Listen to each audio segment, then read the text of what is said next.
Hello friend, good evening. কেমন আছো সবাই?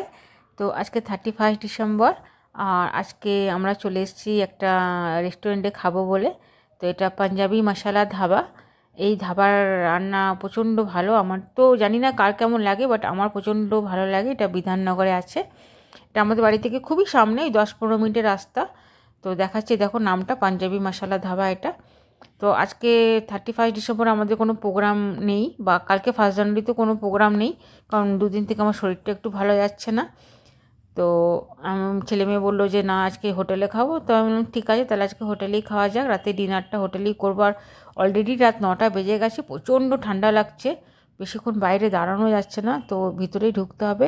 ভাবছিলাম একবার যে এখান থেকে প্যাকিং করে নিয়ে গিয়ে বাড়িতে খাবো, তারপর আবার চিন্তা করলাম না, প্যাকিং করলে ঝামেলা আছে, বাড়িতে নিয়ে গিয়ে আবার সব গরম করতে হবে, তো তার থেকে বরং এখানে বসে খাওয়াটাই বেটার। তো চলো এবার ভিতরে যাওয়া যাক, এবার তোমাদেরকে দেখাচ্ছি যে ভিতরটা কেমন। তো আজকে একটু খালি খালি লাগছে, অন্য দিন প্রচণ্ড ভিড় হয়, বাট আজকে জানি না ঠান্ডার জন্য কি না প্রচণ্ড খালি খালি। পুজোর সময় তো এখানে লাইন পাওয়া যায় না। হ্যাঁ, এখানে এতটাই ভিড় হয় পুরো, মানে আগের বার তো আমরা বোধহয় খেতেই পাইনি হোটেলে, এতটাই ভিড় হয়েছিল। দু একটা লোক আছে, খুব একটা খালিও না, বাট সেরকম ভিড় না। ঠান্ডার জন্য হতে পারে। তো যখন এখানে আমি গাড়িটার সামনে দাঁড়িয়েছিলাম, এতটাই ঠান্ডা লাগছে যে দাঁড়ানো যাচ্ছে না। ভাবলাম যে না, এবার আর দাঁড়িয়ে লাভ নেই, অলরেডি ঠান্ডা লেগে আছে। তো চলো ভিতরটা গিয়ে দেখাই। দেখো পুরোটাই খালি খালি, পুরো সিটগুলোই খালি। এই পাশে আমার ছেলে, ওই পাশে একাকি বসে পড়েছে। তোমাদের পুরোটা দেখাচ্ছি, দাঁড়াও। দেখো পুরো খালি একদম। একদম ভিতরে তো একদমই লোক নেই। এখানে বসবো না, কারণ সামনেই টয়লেটটা পড়েছে। তো চলো অন্য টেবিলে গিয়ে একটু বসি। অলরেডি খাওয়ার আমরা দেখো অর্ডার করে দিয়েছি।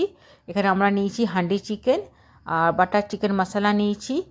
এখানে মশলা কুলচা নিয়েছি, আর তন্দুরি রুটি নিয়েছি, বাটার তন্দুরি রুটি, আর একটা রুমালি রুটি নিয়েছি, আর 1 প্লেট গ্রিন স্যালাড নিয়েছি। তো খাবারগুলো বেশ গরম, আর এই ঠান্ডাতে গরম গরম খাবার বেশ ভালোই লাগছে। প্রচণ্ড স্পাইসি করেছে, তো আমার ছেলে খেতে পারছে না, এতটা স্পাইসি করে দিয়েছে। আমি বারণ করলাম স্পাইসি করতে, বাট করে দিয়েছে, যা হোক। তো এতটা বাটার দিয়েছে যে মানে ডায়েটিং, বোধহয় আমার 7 দিনের যে ডায়েটিং সেটা একদিনেই চলে গেল এই খাবারটা খেয়ে। তো আমার হাসবেন্ড বলছে যে খাবারটা বেশ ভালো লাগছে। তো চলো খাই, আবার দেখা হবে নেক্সট ভিডিওতে। Tata, bye bye.